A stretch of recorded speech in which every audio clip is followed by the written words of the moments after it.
Meu nome é Juliano, e sou apenas um cara comum que sempre sonhou em ser chefe. Depois de me formar na escola de culinária, eu não tinha muito, só algum talento na cozinha e uma paixão ardente por criar algo que fizesse as pessoas se lembrarem de mim. Cresci pobre, em um bairro onde cada centavo contava. Quando finalmente juntei dinheiro suficiente, comprei um restaurante quase falido. Não era grande coisa, a pintura desbotada, o chão rangia e a cozinha já tinha visto dias melhores. Mas era meu. Meu sonho finalmente estava se realizando. Tudo começou com um sonho, como se fosse algum presente distorcido do universo. No sonho, vi este prato. Algo tão perfeito, tão delicioso, que parecia que a comida falava comigo. Acordei no meio da noite com o coração disparado, o gosto ainda na boca. Não conseguia esquecer.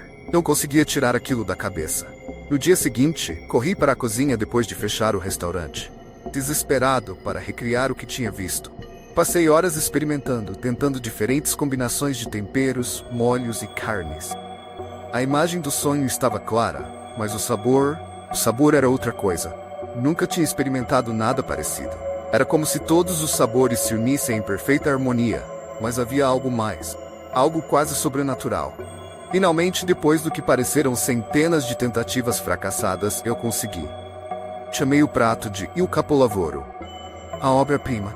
Mas o que eu não sabia era que este prato seria o começo do meu pesadelo. No início, tudo parecia ótimo. Coloquei o prato no cardápio como um especial, pensando que seria apenas mais um prato que poderia atrair alguma atenção. E atraiu. A primeira pessoa a prová-lo foi um senhor que frequentava o restaurante há anos. Ele era um cliente regular, sempre pedindo a mesma coisa. Mas quando ele deu a primeira mordida no capolavoro, seus olhos se arregalaram e ele soltou um suspiro. Isso é incrível, ele sussurrou, a voz trêmula. Juliano, isso é a melhor coisa que já provei na vida. Fiquei encantado, é claro. Ver alguém apreciar meu trabalho daquela forma era tudo que eu sempre quis. Ele terminou o prato em tempo recorde e pediu mais. E depois mais uma vez. Tive que dizer que estávamos sem os ingredientes. Afinal, eu só havia feito o suficiente para algumas porções. Ele saiu a contragosto, mas no dia seguinte estava de volta, esperando do lado de fora antes mesmo de abrirmos. A notícia se espalhou rápido. Logo, pessoas de todos os lugares começaram a vir apenas para provar o Il Capolavoro. Elas comiam com uma intensidade que eu nunca tinha visto, como se estivessem famintas por aquilo. Alguns até me pediram a receita, mas eu sempre disse que era segredo. Achei que fosse normal. As pessoas adoram comida boa, certo? Mas aí começou a ficar estranho. As mesmas pessoas começaram a voltar, dia após dia, sempre pedindo o capolavoro. Tentei sugerir outros pratos, até dei amostras grátis, mas eles não estavam interessados. Era como se nada mais importasse para eles. Uma noite, depois de um longo dia servindo o mesmo prato repetidamente, fechei o restaurante e fui para casa. Meu lugar não era nada especial, apenas um pequeno apartamento acima do restaurante. Estava exausto, mas enquanto subia as escadas, tive a estranha sensação de que estava sendo observado. Ignorei, pensando que era apenas paranoia por causa do estresse. Mas quando cheguei à porta, vi algo que fez meu sangue gelar. Lá, nas sombras do corredor, estava um dos meus clientes. Um homem que vinha todos os dias na última semana. Seus olhos estavam arregalados, vermelhos, e ele estava me encarando. Não disse nada, apenas ficou ali, respirando pesadamente. Que você está fazendo aqui? Gaguejei, minha voz tremendo. Ele deu um passo à frente, entrando na luz fraca, e vi que suas roupas estavam manchadas de algo escuro. Minha mente corria, tentando entender o que estava vendo. Eu preciso de mais, ele sussurrou, a voz rouca. Mais daquele prato. Por favor, Juliano, eu preciso. Dei alguns passos para trás, tentando abrir a porta. Estamos fechados, volte amanhã, ok? Ele não se moveu, nem piscou. Não, eu preciso agora. Você não entende. Eu não consigo parar de pensar nisso. Finalmente consegui abrir a porta e a fechei com força atrás de mim, trancando-a rapidamente. Meu coração estava disparado e eu podia ouvi-lo lá fora, arranhando a porta, implorando para que eu o deixasse entrar. Nas noites seguintes, mal consegui dormir. Continuava ouvindo barulhos do lado de fora. Passos, sussurros, coisas que eu não conseguia identificar.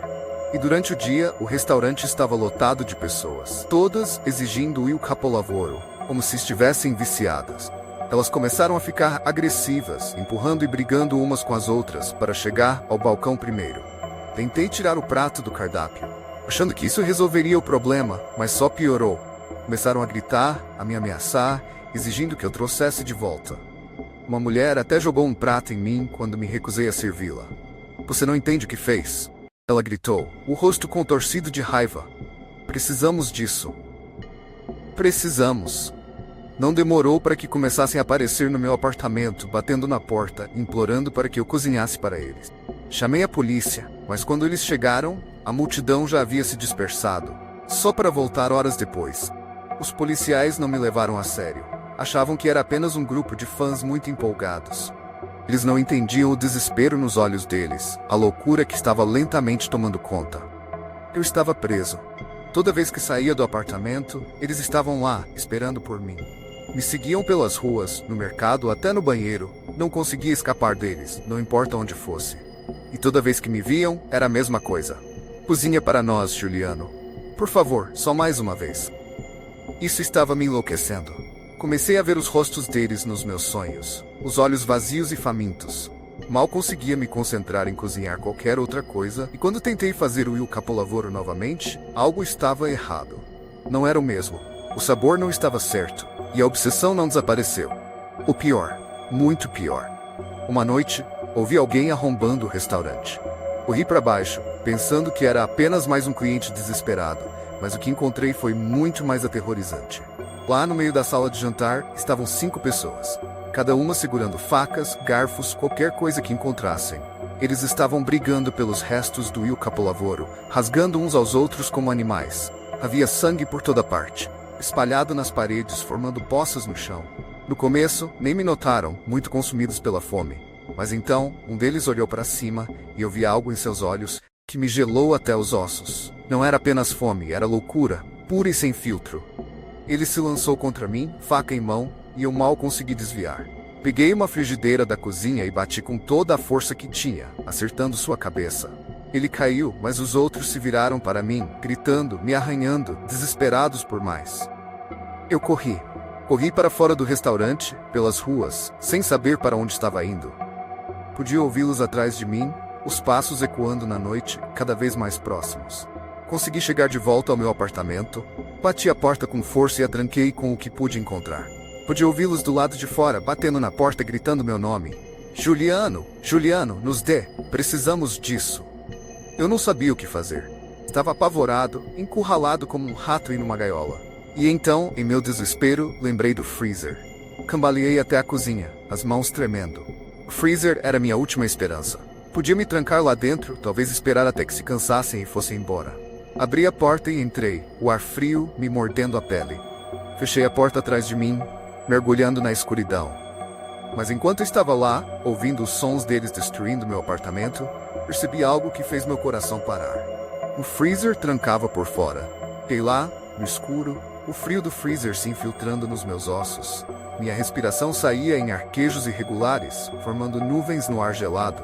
Do lado de fora, eu ainda podia ouvi-los. Turba enlouquecida destruindo meu apartamento, freneticamente procurando por mim, por sua próxima dose de Il Capolavoro. Pressionei minhas costas contra a porta de metal fria, percebendo o tamanho do problema em que me meti. Minha mente estava a mil, tentando pensar em um plano, qualquer plano, para sair dessa com vida. Mas tudo que eu conseguia pensar era que essa porta, meu suposto santuário, trancava por fora. Eu estava preso aqui, sem saída. Nada além do medo crescente e do frio congelante para me fazer companhia. Os sons do lado de fora ficaram mais altos, mais frenéticos. Eles estavam se aproximando. Logo encontrariam a cozinha, e quando descobrissem onde eu estava escondido, não demoraria muito para eles darem um jeito de entrar. Meu coração batia forte no peito, o medo ameaçando me engolir por completo. De repente, houve um estrondo alto. Alguém havia encontrado a cozinha. Ouvi o som de panelas e frigideiras caindo no chão, gavetas sendo arrancadas. Eles estavam procurando por qualquer coisa, qualquer vestígio do prato que os levara à loucura. E então, ouvi uma voz, baixa e rouca, vindo de fora da porta do freezer. Ele está aqui dentro. A voz rosnou. Eu posso sentir o cheiro dele. Meu sangue gelou. Eles sabiam. Sabiam que eu estava escondido ali. Pressionei-me ainda mais contra a porta, como se isso pudesse mantê-los do lado de fora. Mas no fundo, eu sabia que era inútil. Eles encontrariam um jeito de entrar, e quando conseguissem, não haveria como pará-los. As batidas na porta começaram. Primeiro apenas alguns golpes, depois mais frenética, mais violentas. O metal tremia a cada impacto, e eu podia ouvi-los gritando, implorando para que eu abrisse, para deixá-los entrar. Eles não estavam apenas pedindo, estavam exigindo, suas vozes cheias de um desespero enlouquecido que me causava arrepios na espinha. Juliano, por favor, estamos morrendo de fome. Precisamos disso, precisamos. Cerrei os punhos, as unhas cravando nas palmas, tentando segurar qualquer vestígio de sanidade que me restava. Mas as batidas ficaram mais altas, mais ferozes, e eu podia sentir a porta começando a ceder sob o ataque implacável. Eles iam arrombá-la, era só uma questão de tempo.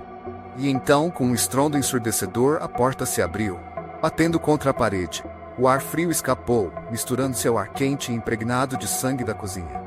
E lá estavam eles, uma massa distorcida de pessoas, os olhos selvagens, os rostos sujos de sangue e sujeira. Pareciam menos humanos e mais monstros, dominados por uma fome que os consumia completamente. O primeiro avançou contra mim, as mãos agarrando meu pescoço. Tambaleei para trás, escorregando no chão gelado, e nós dois caímos. O aperto dele apertou, sufocando a vida de mim, enquanto ele gritava, saliva voando de sua boca. Cozinha para nós agora. Eu lutava, tentando empurrá-lo para longe, mas ele era forte demais, louco demais. Sentia os dedos dele se cravando no meu pescoço, cortando minha respiração, e sabia que estava prestes a morrer. Mas então, em um surto de adrenalina, alcancei um gancho de carne que havia caído no chão. Sem pensar, enfiei-o em seu lado com toda a força que me restava. Ele soltou um grito gutural, seu aperto afrouxando o suficiente para que eu o empurrasse para longe. O sangue jorrou da ferida, encharcando suas roupas, mas ele não parou. Avançou contra mim novamente, e eu balancei o gancho, acertando no rosto. Sua cabeça se inclinou para trás e ele caiu, se contorcendo no chão. Mas havia mais deles. Muitos mais. Eles invadiram o freezer, arranhando e mordendo, os rostos torcidos de fome e raiva. Peguei qualquer coisa que pude encontrar, facas, frigideiras, o que estivesse ao alcance, e reagi, cortando e esfaqueando, tentando mantê-los afastados. O sangue espirrava nas paredes, manchando o gelo outrora puro, mas eles continuavam vindo, implacáveis em sua busca. Um por um, fui derrubando-os, cada morte mais brutal que a anterior. O chão estava escorregadio com sangue e vísceras, o ar pesado com o cheiro da morte. Meus braços doíam, meu corpo tremia de frio e exaustão. Mas eu não podia parar. Não podia deixá-los me alcançar. Mas então, no meio do caos, eu escorreguei. Meus pés saíram debaixo de mim e caí no chão com força, o ar escapando dos meus pulmões. Antes que pudesse me levantar, eles estavam em cima de mim, suas mãos rasgando minhas roupas, seus dentes cravando-se na minha carne. Eu gritei, a dor queimando pelo meu corpo enquanto eles me despedaçavam. Era um frenesi de alimentação, e eu era o prato principal. Minha visão ficou turva. O mundo se apagando enquanto eu lutava para me manter consciente. Mas a dor era demais, a perda de sangue muito grande. Nos meus últimos momentos, enquanto a escuridão me envolvia, eu podia ouvi-los. Suas vozes, uma cacofonia distorcida nos meus ouvidos. Mais, Juliano, precisamos de mais. Ainda estamos com fome. E então, nada. O frio tomou conta, e eu me fui, apenas mais um ingrediente na fome insaciável deles. Na manhã seguinte, quando a polícia finalmente chegou, tudo o que encontraram foi o que sobrou. Um corpo mutilado, congelado no cenário de carnificina, que outrora havia sido a maior criação de um chefe. Mas a turba havia desaparecido, sumido na noite, sua fome temporariamente saciada, mas sempre à espera, sempre precisando de mais. E em algum lugar, nas sombras da cidade, eles estariam esperando por sua próxima refeição, sua próxima obra-prima.